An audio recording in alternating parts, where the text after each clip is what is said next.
Saudações a todos, sejam bem-vindos a mais um vídeo do MGF. Como é que vocês estão? Eu sei que eu andei demorando um pouquinho para postar desde o último vídeo, mas teve um bom motivo para isso, porque o vídeo de hoje é um dos remakes que o pessoal mais estava aguardando. Hoje nós vamos falar tudo a respeito da história, da trajetória, da cultura, dos costumes e de idiosincrasias e de superstições a respeito dos Dothraki, os senhores dos cavalos, os cavaleiros indômitos das estepes centrais de Essos, que é um assunto que eu sei que muita gente gosta, muitos por causa de Game of Thrones, por causa do personagem Khal Drogo e da Daenerys, e outros tantos por causa do povo Dothraki em si. Esse vídeo não é do tipo que contém muitos spoilers, porque afinal de contas é um vídeo mais descritivo, então vocês podem assisti-lo sem medo. E peço a todos, como sempre, que curtam o vídeo, se inscrevam no canal caso ainda não sejam inscritos, compartilhem o material com os amigos e considerem os meios diretos de contribuição com o canal através do Pix, o mais importante, o botão Valeu Demais ou Clube de Membros.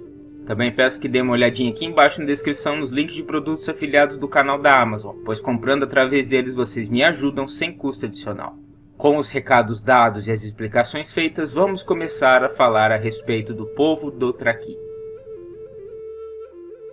Os Dothraki são um dos grupos humanos mais afamados e conhecidos dentro do universo das Crônicas de Gelo e Fogo, em boa medida graças ao estrondoso sucesso da personagem Daenerys Targaryen nos livros e em Game of Thrones, que passou boa parte do início de sua trajetória na história em meio a este povo, após ter sido negociada pelo irmão como esposa do líder guerreiro Khal Drogo, em troca de um exército que permitisse a Viserys reconquistar o reino de seus ancestrais, mas dando uma soberba volta por cima ao longo da narrativa até se tornar a orgulhosa e altiva esposa do Senhor do Khalasar.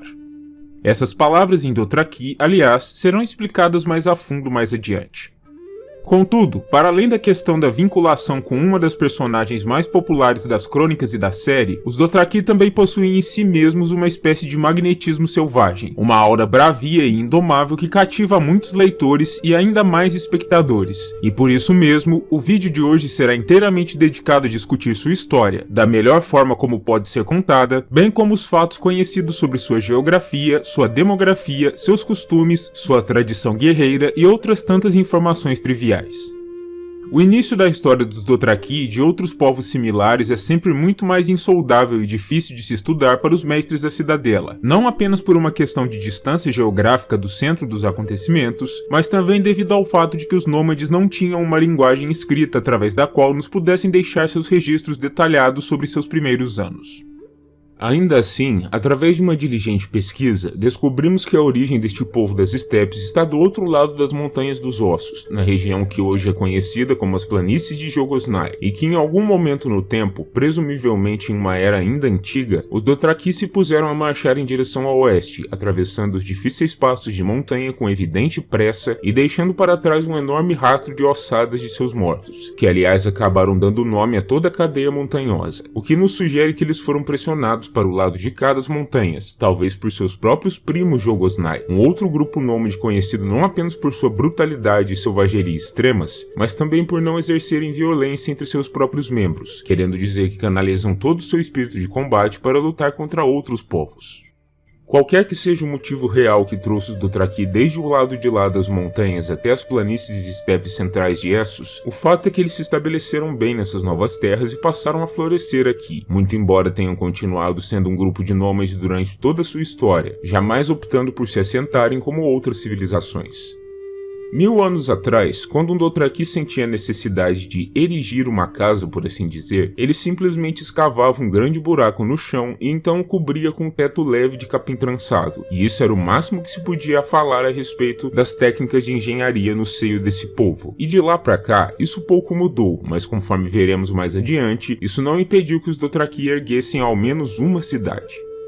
Durante a maior parte de seu período de residência nas planícies de Essos, os Dothraki, bem como todos os outros povos dessa região, foram mantidos devidamente aquietados e pacificados pela ameaça imensa representada pelas legiões dos Senhores de Dragões do Império Valyriano, mas cerca de 400 anos antes dos eventos das Crônicas, quando a condenação varreu de uma só vez a mais orgulhosa de todas as cidades e todo o seu império da face da terra, os Senhores dos Cavalos, como os Dothraki ficariam conhecidos devido à sua ligação umbilical com esses animais, se viram de repente livres para se movimentarem dentro de seu mar e ainda mais adiante, começaram a partir em direção ainda mais para oeste, pilhando, saqueando e incendiando e destruindo todas as civilizações que interpunham seu caminho, durante o que ficaria conhecido pela história como Século de Sangue, período sobre o qual já falei em mais detalhes em um vídeo próprio aqui no canal, que você poderá assistir clicando no link na descrição ou ao final deste vídeo.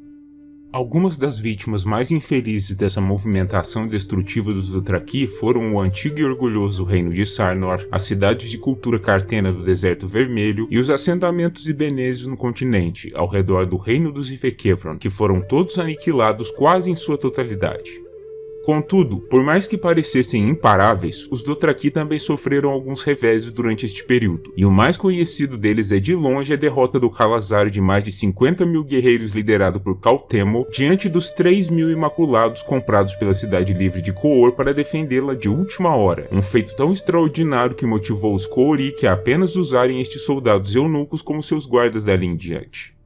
Em linhas gerais, a movimentação dos Dothraki durante o Século de Sangue foi simplesmente catastrófica, resultando em assentamentos e fortalezas quebrados desde a floresta de Qoor até as cercanias do Selhoru, e em uma vastidão devastada que acabou ampliando ainda mais as estepes centrais de Essos, o que ironicamente aumentou em muito o terreno no qual o estilo de guerrear dos Senhores dos Cavalos, composto principalmente por cargas rápidas de cavalaria leve armada com araques e arcos, era ainda mais poderoso e eficiente. Naturalmente, não contamos com muitos relatos escritos específicos sobre este período, pois os Dothraki em si não eram literatos, e a maior parte daquilo que foi registrado pelos povos atacados por eles foi simplesmente perdido por saques e incêndios. Mas existe ao menos um trabalho que trata especificamente deste contexto, intitulado como Fogo sobre a Grama, de autoria do aventureiro Braavosi Terrio-Erastes, que relata o período que o homem passou junto do Khalazar de Khal Dako, mais conhecido como Dragão do Norte, e narra os eventos de como seus bravos destruíram os assentamentos ibeneses no norte do continente. No que diz respeito à sua aparência física, os Dothraki são normalmente pessoas esguias, não muito altas ou muito baixas, de pele acobreada reluzente e com profusos cabelos negros, normalmente usados longos pelos guerreiros também, por uma razão que compreenderemos logo mais. Os olhos também costumam ser negros, em um tom castanho bastante escuro, e são notavelmente mais orientais em sua aparência do que os homens das cidades livres ou os descendentes dos Rhoynares, por exemplo, devido à sua origem. Os cabelos longos citados anteriormente são usados assim para que possam ser trançados, pois é costume entre os senhores dos cavalos que os guerreiros trancem seus cabelos para indicar sua maturação como guerreiro, após sua primeira vitória confirmada em combate, e pequenas sinetas de metal são presas a tais tranças, uma para cada vitória do guerreiro e para cada inimigo derrotado. No entanto, se o guerreiro é superado em combate e não é morto, ele é obrigado a cortar fora sua trança inteira e começar tudo novamente do zero para recuperar sua honra e seu nome como lutador. Dessa forma, homens com longas tranças repletas de sinos que tilintam enquanto andam estão entre as pessoas mais respeitadas da sociedade Dothraki, por seus feitos em batalha e por nunca terem sido derrotados, e o ato de falecer ainda envergando sua trança e suas sinetas é visto pela sociedade Dothraki como o testemunho supremo do guerreiro lendário, com pouquíssimos homens atingindo tal estágio. Ainda falando sobre pelos faciais, também é costumeiro entre alguns Dothraki o ato de usarem longos bigodes finos, dos quais podem pender argolas de metal, mas essas cumprem apenas função estética, não tendo nenhum significado específico. Tanto homens quanto mulheres se vestem de maneira bastante parecida, envergando roupas feitas a partir do couro de cavalo pintado, com os peitos geralmente à mostra e longas calças de pelo trançado de cavalo sustentadas por cintas repletas de medalhões de ouro e prata, símbolos da riqueza individual que os guerreiros foram capazes de saquear de homens ditos menores. Também é costumeiro o uso de calças de seda de areia, embora esse seja um adereço mais específico.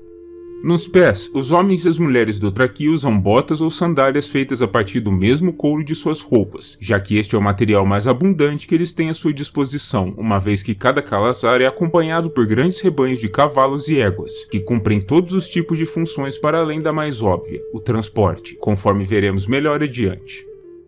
Dothrakis mais pobres e de menor status poderão também usar sandálias feitas a partir de capim trançado, menos resistentes e confortáveis do que os calçados de couro. Contudo, quando estão presentes no contexto das cidades livres, por exemplo, entre pessoas assentadas e civilizadas, os Dothraki poderão usar vestes mais citadinas, e especialmente os maiores e mais poderosos guerreiros envergaram vestes magníficas e ricas, que nada deixariam a dever a uma túnica de Magister, além de ricos e caros perfumes, ao invés de seu odor natural de suor e cavalos. Estando acostumados a cavalgar por longas distâncias e durante praticamente todo o dia, os guerreiros Dothraki são também conhecidos por terem pernas naturalmente arqueadas, devido aos anos de adaptação ao lombo dos animais. Mas isso para eles pouco importa na realidade, pois dentro de sua filosofia, um homem que não seja capaz de montar não é homem nenhum, de modo que eles passam pouco tempo sobre as próprias pernas de qualquer forma. Quanto à questão da higiene pessoal, os Dothraki não dão muita ênfase a esse aspecto do cotidiano, e naturalmente, encontrar fontes de água potável e limpa em seu meio ambiente às vezes pode se mostrar um formidável desafio, e por isso eles desenvolveram ao longo dos milênios técnicas de limpeza corporal usando apenas areia e fricção. No que tange a cultura Dothraki em particular, toda a vida dos Senhores dos Cavalos é centrada no chamado Halazar, um grande conjunto de homens, mulheres e crianças, unidos por uma aliança em clã em particular, ou pela demonstração de poder e força de seu líder, que é chamado de Khal, e é a pessoa mais importante e respeitada dentro desse grupo, além de ser quem norteia suas ações e decide para onde rumarão em seguida. A esposa de um Khal, que cumpre basicamente a função de uma rainha, falando-se em termos Westerosi, é conhecida como Khaleesi, enquanto os filhos da união entre um Khal e sua Khaleesi são conhecidos como Khalaka, palavra que normalmente traduzida como príncipe. Abaixo da família real, por assim dizer, existem os chamados Khos, os comandantes militares que servem sob a autoridade do Khal e coordenam as ações militares do Khalazar a nível mais local. O conjunto formado pela comitiva de um Khal, com sua Khaleesi, seus filhos e seus Khos, é geralmente conhecido como Khas, considerado como o grupo mais importante de indivíduos dentro de um Khalazar, e a figura dos companheiros de sangue é bastante curiosa entre os Senhores dos Cavalos. Eles são normalmente associados à Guarda Real no contexto dos Sete Reinos, mas a realidade é mais profunda do que isso. Os companheiros de sangue normalmente crescem e aprendem a lutar e a cavalgar lado a lado com seu Khal desde seus dias como Khalaka, tornando-se mais próximos do que irmãos e jamais partem de sua companhia, sendo seus principais aliados, maiores amigos e companheiros de todas as horas, em bebedeiras, jogos, caçadas e, por vezes, até mesmo no sexo, dividindo sua Khaleesi, embora esse seja considerado um costume antiquado nos dias atuais, que nem todos os Khals adotam. Os companheiros de sangue têm suas vidas vinculadas à do Khal de maneira mais literal possível. Eles a defenderão em batalha e em todos os outros momentos, e no caso de ele vir a ser assassinado, os companheiros de sangue terão apenas mais 3 obrigações a cumprir: vingar seu Khal, conduzir sua Khaleesi ao Dosh Halim, um local muito especial do qual falaremos mais adiante, e por fim, dar cabo de suas próprias vidas, acompanhando seu Khal alegremente para a outra vida. Como podemos ver, as funções e a realidade dos companheiros de sangue excedem muito os deveres dos cavaleiros de uma guarda real regular, o que pode ser observado, por exemplo, através da forma como eles se referem entre si e o seu Khal, sangue do meu sangue. Outra figura curiosa e típica dos Kalasares Dothraki é o chamado Jaqarran, uma espécie de anjo da morte, um soldado que percorre os campos de batalha após uma vitória, arrancando fora as cabeças dos mortos e moribundos. Finalmente, os batedores, guerreiros considerados especialmente dotados nas artes da cavalgada, da observação e da localização espacial, partem adiante do Khalazar para ser seus olhos mais adiante na estrada, alertando sobre perigos, sobre oportunidades de saques ou sobre informações úteis, como poços d'água ou grandes pastos para os cavalos. Existem ainda os curandeiros designados do Khalazar, que podem vir em duas formas. Ou são mulheres já estéreis e normalmente velhas que usam seus conhecimentos em ervas e poções para tratar dos mais diversos problemas de saúde, além de usarem também dos antigos feitiços tradicionais e auxiliarem em nascimentos. Ou são escravos, eunucos que curam usando métodos mais diretos e, francamente, dolorosos: facas, fogo e agulhas, e que normalmente tratam mais dos ferimentos dos guerreiros após batalhas. O restante do Khalazar é aquilo que se poderia esperar. mulheres exercendo suas funções diárias, que normalmente orbitam em torno do cuidado e da orientação dos filhos e do cuidado com os rebanhos de animais, dos quais os Dothraki extraem o couro, a carne e o leite para sua subsistência, e crianças crescendo, brincando e aprendendo a cavalgar, a lutar e a se tornar a próxima geração de guerreiros das estepes, com uma única peculiaridade desse arranjo social sendo o fato de que ele está constantemente em deslocamento, associando-se mais, portanto, a uma cidade móvel e deixando sempre para trás de si um rastro de terra pisoteada e desolada. Quanto à sociedade dos Dothraki em si, o primeiro aspecto relevante a se ter em conta é a importância fundamental dada por este povo ao cavalo. Dentro da maneira de pensar dos Dothraki, um homem que não era capaz de montar não era homem, e do mesmo modo, um Khal que já não pode mais cavalgar não é Khal nenhum, e automaticamente perde seu posto em favor de alguém mais forte. O conceito de hereditariedade, tão comum entre monarquias como a de Westeros, também não existe entre os Dothraki. Ainda que se espere que um Calaca siga os passos de seu pai e venha se tornar Khal depois de sua morte, isso não é uma regra, pois os Dothraki apenas seguem e respeitam a força acima de tudo, de modo que se outro homem demonstrasse ser mais poderoso, valente ou melhor líder militar, ele poderia tomar o lugar deste Calaca e se tornar o novo Khal mesmo não tendo figurado na linha sucessória, entre aspas. Um conceito que aliás aproxima os Dothraki de outro aguerrido povo bárbaro das terras do Poente, os selvagens de além da muralha, demonstrando o valor demasiado dado à questão da força e do poder em algumas sociedades mais antigas.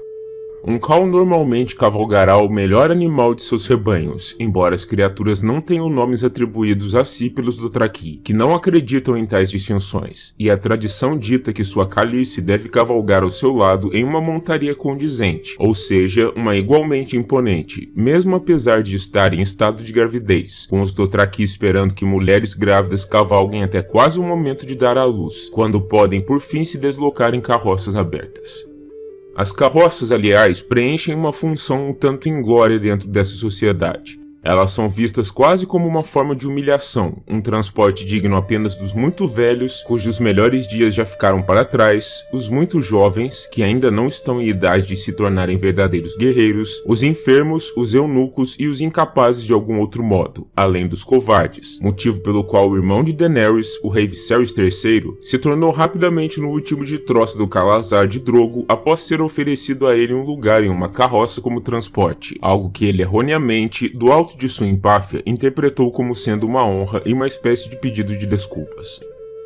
Os Dothraki, que mais uma vez valorizam a força e a resiliência acima de tudo, esperam que todos aqueles aptos cavalguem por si mesmos, caso contrário, tornam-se menos dignos aos seus olhos, e do mesmo modo, os inimigos que sejam vistos a pé, como a infantaria das cidades que eles arrasaram durante suas incursões, são vistos como pouco mais do que animais de rebanho, úteis apenas para serem pisoteados, muito embora essa visão tenha se modificado um pouco após o episódio dos 3.000 de Qoor que citei mais cedo, que contém detalhes em todo um vídeo aqui do canal, cujo link deixarei na descrição ou ao final do vídeo. Quanto à questão de gênero, ainda que algumas mulheres sejam bastante respeitadas a nível pessoal, elas ocupam em geral um nicho social inferior ao dos homens, pois a sociedade Dothraki é fortemente patriarcal.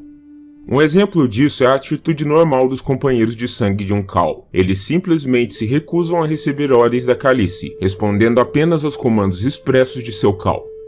A grande exceção a essa regra são mesmo as mulheres do Dosh Halin, o templo central localizado na capital dos Senhores dos Cavalos, Vaes Dothrak, a única verdadeira cidade que os Dothraki ergueram, por assim dizer, muito embora ela tenha sido toda construída por mãos escravas.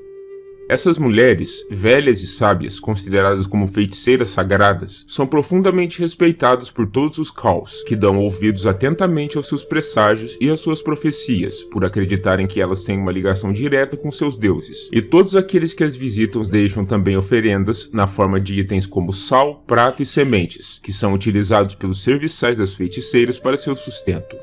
Essas feiticeiras são todas viúvas de antigos Khals caídos, levados até o templo pelos seus companheiros de sangue antes de suas próprias mortes, e por isso são também reverenciadas como guardiãs da glória e da tradição de seu povo. Em nome dessa reverência e desse respeito, a própria Vaes Dothrak, nome que significa literalmente Cidade dos Dothraki, é um local tido como sagrado, onde todos os Calazares são um só e, portanto, devem interromper quaisquer hostilidades entre si para partilhar da santidade do local. Do mesmo modo, brandir armas e derramar o sangue de qualquer um é terminantemente proibido na cidade, mesmo de escravos, e desobedecer essas regras gerará consequências terríveis para o ofensor. E por falar no Dosh Halin, também é importante citar a religião dos Senhores dos Cavalos, que naturalmente também é centrada em uma figura equina, o Deus Cavalo, também conhecido como Grande Garanhão, sua divindade principal. Os Dothraki acreditam que, ao morrer, suas almas são clamadas pelo Deus Cavalo para integrarem seu calazar celestial, tão numeroso quanto as estrelas no céu, para que os mortos possam cavalgar eternamente nas terras da noite lado a lado com seus ancestrais. Eles também acreditam que a lua em si é uma divindade feminina, a esposa do sol, além de terem também um conceito próprio de inferno, embora não se saiba quase nada sobre ele. Como os Dothraki acreditam também que a própria Terra é sua mãe ancestral, o que pode ser demonstrado pela similaridade clara entre os termos Haesh, que significa povo, e Raesh, que significa terra, eles acreditam também que é pecaminoso e indigno violar sua própria mãe com coisas como pás e arados, o que explica o fato de não praticarem a agricultura, sobrevivendo basicamente a partir do pastoreio, da caça e da coleta. Do mesmo modo, isso os motiva a sempre queimarem e destruírem por completo campos de cultivo, assentamentos e cidades, não apenas como parte de suas incursões, um subproduto de sua selvageria, mas também de maneira deliberada, para permitir que a terra retorne o mais rápido possível ao seu estado original. Outra crença comum entre os Senhores dos Cavalos dizia respeito à água. Os Dothraki nutrem profunda desconfiança e até mesmo temem qualquer corpo d'água que seus cavalos não possam beber, o que inclui naturalmente as águas dos mares e oceanos do mundo, motivo pelo qual eles se mantêm sempre isolados no território continental de Essos, e nunca foram uma ameaça, por exemplo, para cidades livres e insulares, como Myr ou Lys, e muito menos para o povo de Westeros, ao menos até que algum Khal ousado decida desafiar essa crença antiga. No que tange às questões econômicas, a forma como os Dothraki enxergam as relações de comércio é bastante distinta daquela da maioria dos outros povos. Eles consideram o ato de compra e venda de bens algo não apenas suspeito, mas também pouco viril, e por isso não tomam parte nesse tipo de relação comercial. Ao invés disso, a troca de itens entre os Senhores dos Cavalos opera sob um regime de concessão de presentes. Você pode conceder algo de valor a um indivíduo e ele em troca lhe dará algo de valor também, em um tempo determinado por ele, especialmente em se tratando de um Khal, pois conforme todos sabemos, não se exige nada de um Khal. Um outro exemplo disso é a maneira como os Dothraki vendem seus cativos capturados em combate nas cidades da Baía dos Escravos, não em um sentido tradicional, mas também sob esse regime de presentes dados e recebidos, sendo presenteados pelos escravagistas com tributos adequados, como cereais e metais preciosos, não apenas pelos cativos, mas também como forma de dissuadir os Calazares a atacarem as cidades dos escravagistas, algo também comum entre as cidades livres mais a oeste, pois os líderes e as elites dessas cidades conhecem bem a terrível fama dos cavaleiros Dothraki e consideram sempre mais sensato, barato e fácil subornar os Khals com vultosos presentes do que tentar sustentar uma resistência armada. O comércio regular, no entanto, não é algo completamente alheio ao dia a dia Dothraki, pois graças à segurança concedida pelos Calazares às caravanas comerciais que singram os caminhos das estepes, partindo de oeste para leste e vice-versa, dois grandes mercados haviam se formado em vez Dothrak. O grande mercado oriental, com comerciantes e produtos vindos dos lendários territórios do Oriente, como Yi-Ti, Ashai, as Terras das Sombras e Karth, e o grande mercado ocidental, repleto de produtos vindos das porções mais ocidentais de Essos, em especial das cidades livres. Ainda que os Dothraki não comerciassem com tais caravanas e em tais mercados, eles permitiam que seus negócios fluíssem livremente sob sua proteção, desde que os comerciantes respeitassem as leis da sagrada cidade e pagassem os tributos e respeitos às feiticeiras do Dosh Halin, em especial na forma de presentes tradicionais de sal, prata e sementes. No que tange o seu idioma próprio, a língua Dothraki é considerada como sendo tão dura, rascante e exótica quanto o próprio povo, um idioma difícil de se compreender para os estrangeiros.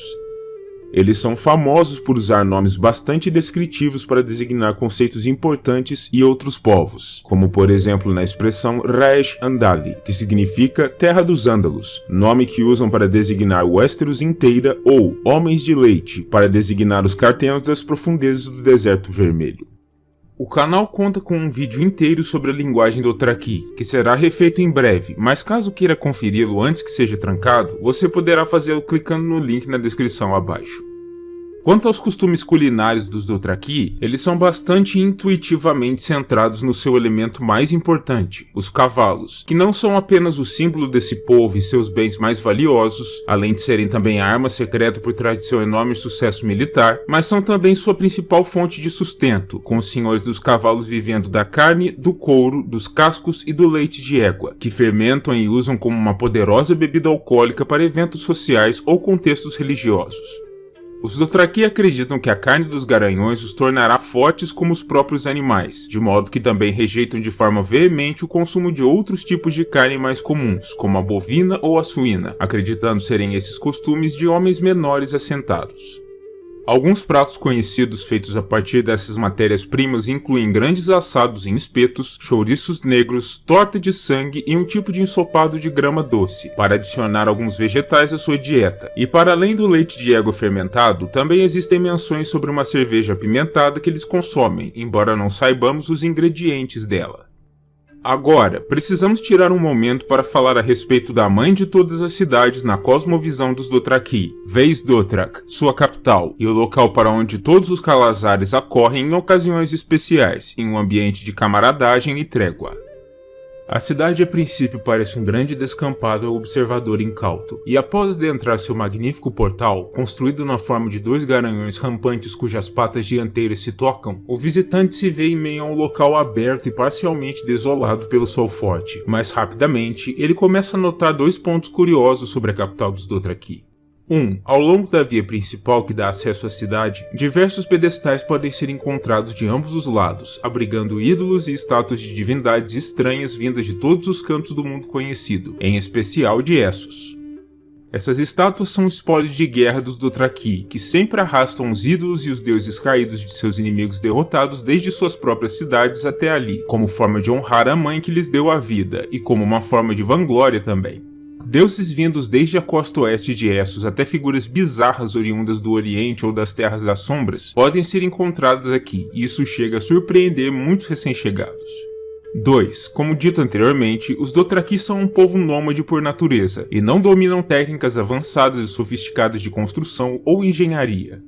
Por isso, ao capturarem cativos nas guerras, eles os forçam a construir suas mansões e outros tipos de prédios para eles, cada cativo se utilizando dos conhecimentos construtivos que trouxe consigo de sua própria civilização, sem nenhum tipo de padronização, e por isso, Vaes-Dothrak é a cidade arquitetonicamente mais diversa em todo o mundo, contando com mansões, templos, pirâmides, cúpulas e todos os outros tipos de construções imagináveis, que não têm nada a ver entre si, mas que ainda assim servem como testemunhos do poder e prestígio para os líderes guerreiros que as controlam, demonstrando o poder que têm sobre seus escravizados construtores.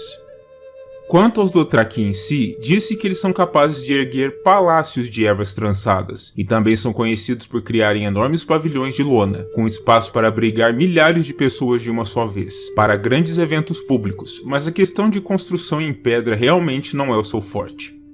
Quanto à questão dos casamentos entre os senhores dos cavalos, eles são alguns dos mais extremos exemplos que podemos encontrar em qualquer lugar do mundo. Um casamento Dothraki sempre ocorrerá a céu aberto, sob a luz do sol e das estrelas, e será considerado infeliz a menos que testemunhem pelo menos uma morte, ou seja, as lutas rituais são um acontecimento obrigatório em tais cerimônias, e é comum que 3 ou 4 homens percam suas vidas durante tais acontecimentos, se não forem mais. Para além das lutas, os convivas também se banqueteiam, bebem leite de égua fermentado e dançam em honra aos deuses, e as cenas de cópula pública também não são nada incomuns, uma vez que não existe verdadeira privacidade no seio de um Calazar. As mulheres dançam para o ritmo dos tambores, enquanto os guerreiros as tomam livremente quando desejam, e se acontece alguma espécie de disputa entre eles, ela é facilmente resolvida com os araques em mãos, resultando nas mortes que mencionei antes. Quanto à comida do banquete, ela é sempre ofertada primeiro ao casal recém-unido, e apenas os alimentos que eles recusarem são oferecidos ao restante dos convivas, primeiro ao círculo íntimo do Khal e mais tarde aos demais.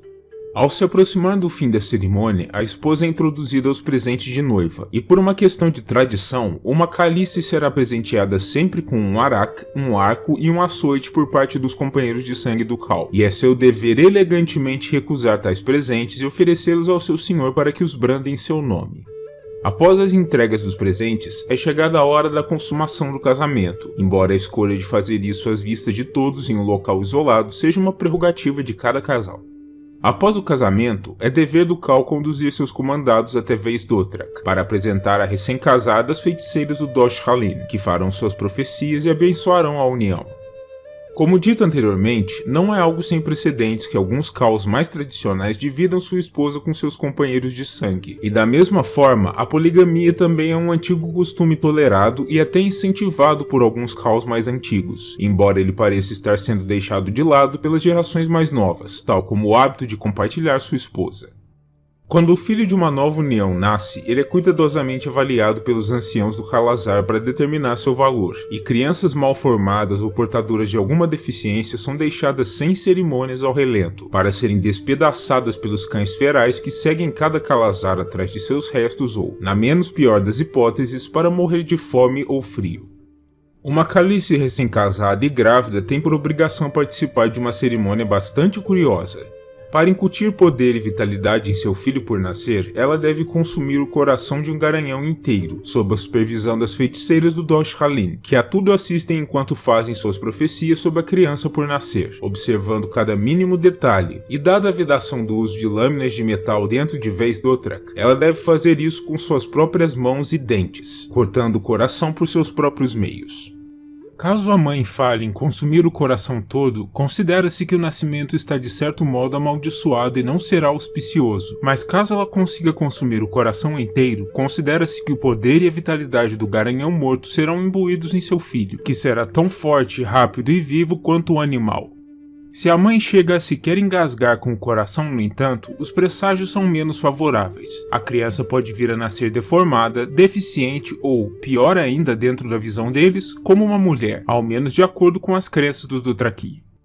No que tange seus ritos com relação à morte, os Dothraki, como dito anteriormente, acreditam no conceito de um Khalazar celestial, e alguns afirmam que cada uma das estrelas no céu noturno é literalmente uma alma de um falecido, montando um cavalo feito de fogo que cavalga pelo firmamento, fazendo parte do grande rebanho celeste do grande cavalo que é sua divindade principal. Eles também acreditam que, quanto mais completa é a queima do corpo de um falecido neste mundo, mais forte sua estrela brilhará no pós-vida, de modo que grande ênfase é dada no ritual de cremação dos corpos, com corpos decapitados ou esquartejados sendo considerados inadequados para serem queimados e, por consequência, para integrarem o grande Khalazar celestial, de modo que esse é um destino temido e evitado sempre que possível. Essas crenças levaram os mestres da cidadela a interpretar que os Dothraki acreditam que as estrelas são os espíritos dos mortos com valor, mas conforme vimos, essa interpretação dos eruditos Westerosi não está totalmente correta, o que provavelmente pode ser atribuído, mais uma vez, à distância geográfica entre a cidadela e o objeto de estudo em questão. Quando um dos senhores dos cavalos falece, um dos animais do rebanho do Khalazar é morto em conjunto, para que ele possa ser montado em direção ao grande Khalazar celestial, muito embora tal animal não seja necessariamente o animal que pertenceu ao Dothraki em vida, podendo ser, por exemplo, um espécime enfraquecido e velho, para que não se desperdice um animal jovem e forte que pode ser muito mais útil em vida. Os Dothraki também acreditam que, quando uma de suas crianças jovens demais para cavalgar falece, algo bastante comum dada a grande mortalidade infantil que permeia esse e outros povos dentro desse contexto medievalesco, ela não integrará o Khalazar celestial, mas sim será renascida, para continuar integrando o ciclo de reencarnação até que tenha a chance de crescer para se tornar um adulto pleno, quando aí sim poderá morrer e passar pelo processo comum de integração ao povo do Grande Garanhão. Uma grande ênfase é dada em especial à cremação de um Khal, naturalmente, sendo ele a pessoa mais importante dentro de um Khalazar. Uma grande pira funerária é erguida em madeira, em formato quadrado, para abrigar seu corpo, e em meio a tal pira, o corpo do cavalo do próprio Khal falecido é posicionado, pois nesse caso em particular, o morto é demasiado importante para montar um animal qualquer no pós-vida. Até mesmo a madeira da pira é posicionada seguindo uma lógica específica, de leste a oeste, para representar o nascer e o pôr do sol, significando a jornada que a alma do Khal morto fará até as terras da noite, onde os outros mortos de valor e seus ancestrais o aguardam. A pira consiste em 3 camadas de madeira posicionadas uma sobre a outra, e a madeira na terceira camada segue uma orientação de norte a sul, e é sobre ela que o corpo do próprio Khal é posicionado para ser consumido pelas chamas. O corpo do nobre morto é posicionado com sua cabeça orientada para a Mãe das Montanhas, o grande pico localizado em Vez Dothrak, onde os Dothraki acreditam que se originaram, e todos os seus mais valiosos tesouros terrenos são colocados em torno de si, para que ele possa usufruir de sua riqueza mundana no pós-vida. Finalmente, é costume que a pira apenas seja acesa quando a primeira estrela surge no céu noturno, para facilitar ao máximo a transição do morto ao Kalazar celestial.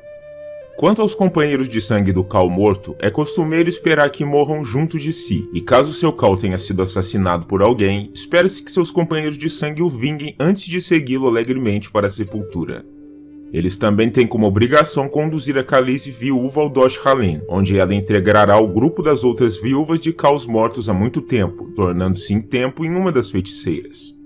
Esse é considerado o último dever em vida dos companheiros de sangue de um Khal, e depois de cumprido, a morte espera. Muito embora não seja algo incomum que alguns deles prefiram burlar essa regra, não apenas não se matando, como também se aproveitando do vácuo de poder deixado pela morte do Khal anterior para assumir seu Kalazar ou, no mínimo, para formar um Kalazar próprio, com parte dos integrantes do Kalazar do morto. Por fim, vale ainda citar que os Dothraki acreditam que tocar o corpo de um morto que não tenha sido assassinado por si mesmo é algo de mau agouro, de modo que eles nutrem um temor supersticioso de cadáveres, a menos que os tenham matado pessoalmente. No que tange o aspecto militar, os Dothraki são naturalmente guerreiros nômades, ou seja, sua forma de guerrear está intimamente ligada ao seu estilo de vida, sendo portanto móvel e rápida, dinâmica e orientada sempre aos ataques súbitos. Dessa forma, a técnica dos Dothraki lhes permite sobrecarregar a maioria dos exércitos com os quais travam guerra, sendo formados naturalmente por uma espinha dorsal de infantaria, pois como dito anteriormente, dentro de sua crença, homens a pé são pouco mais do que ovelhas, e servem apenas para serem pisoteados.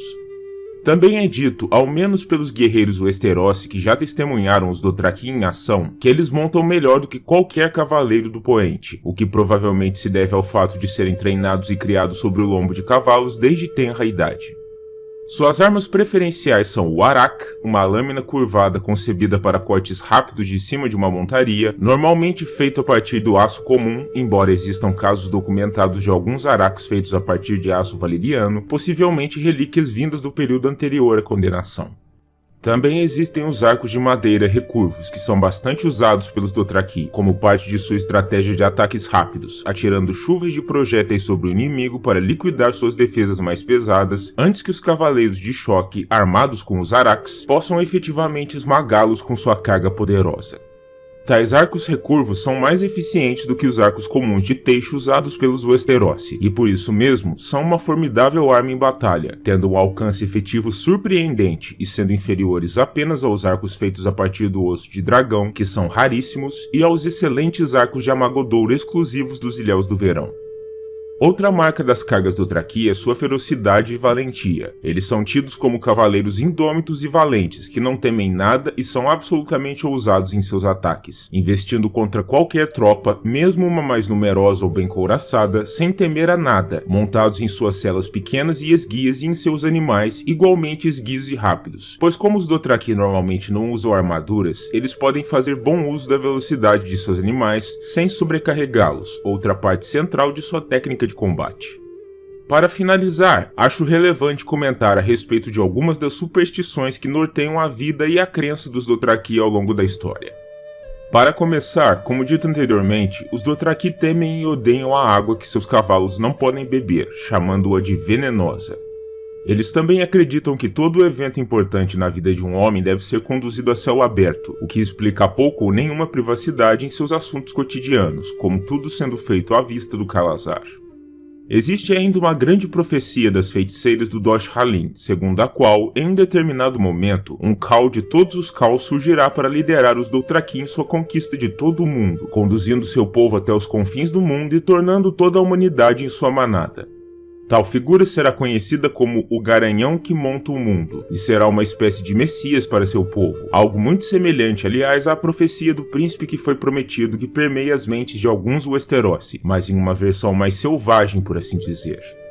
Após este fato, no fim dos tempos, os Dothraki acreditam que todo o mundo será coberto por capim-fantasma, uma variedade altamente agressiva de gramínea que é bastante comum nas Terras das Sombras para lá de Ashai, e isso marcará o fim do mundo, com toda a vida se esvaindo. Os Dothraki também temem e proíbem terminantemente a magia de sangue, e usam o termo Maegi para se referir a mulheres que se deitam com demônios e praticam as formas mais negras de feitiçaria, uma criatura vil, maligna e sem alma. Finalmente, os Dothraki, apesar de seu costume de confiscar as estátuas dos deuses de civilizações derrotadas para levar consigo de volta a Vez Dothrak, onde elas são orgulhosamente exibidas como troféus de guerra, também afirmam que uma vez que os deuses tenham abandonado um local, tal local se torna profano e fantasmas famintos o rondam, em especial durante as horas da noite, de modo que passam a considerar melhor evitá-lo a todo custo. E aí está, esse foi o meu remake, bem mais longo do que o vídeo original a respeito desse fascinante povo das estepes. Eu acho que o vídeo original tinha cerca de 8 minutos, tava realmente terrível, eu fiz ele há mais ou menos 6 anos. Esse, vocês viram a duração, então digamos que eu acho que eu cumpri o meu papel em tornar esse remake um pouquinho melhor do que o original. Agora eu quero ouvir de vocês aqui nos comentários o que vocês acham. Acham que eu consegui meu intuito? Para vocês que assistiram o vídeo original, que agora já não está mais disponível, acham que eu consegui melhorar, que eu consegui adicionar mais informações relevantes? O espaço dos comentários é de vocês. Eu agradeço a todos mais uma vez pela audiência, pela paciência, pelo interesse naquilo que eu faço. Agradeço principalmente pela paciência, porque esse vídeo demorou bastante para ser produzido. Peço a todos mais uma vez que curtam, se inscrevam, compartilhem o material com os amigos e considerem os meios diretos de contribuição, além de olharem os links de produtos